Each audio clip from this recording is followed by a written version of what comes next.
சற்று முன் வெளியான தகவல். ரேஷன் அட்டைதாரர்களுக்கு முக்கியமான தகவல் வெளியாயுள்ளது.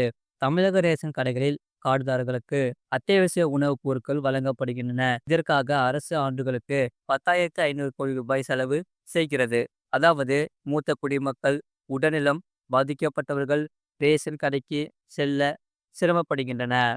இதற்காக ரேஷன் கடைகளில் பெயர் சேர்த்தல், நீக்குதல், திருத்தம், புதிய ரேஷன் கார்டுக்கு விண்ணப்பித்தல், செல்போன் பதிவு எண்ணை மாற்றுதல், ரேஷன் கடைகளில் செயல்பாடுகள் குறித்த புகார்களை செலுத்துதல் போன்றவைகளையும் தமிழக அரசு உடனுக்குடன் தீர்வு வைத்து வருகிறது. கோடை காலங்களில் சில விஷய சிறப்புகளும் வெளியாகி வருகிறது.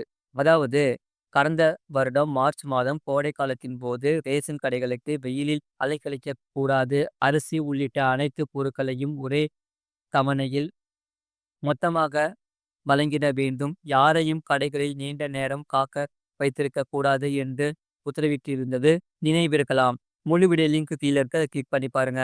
மறக்காம லைக் பண்ணிக்கோங்க.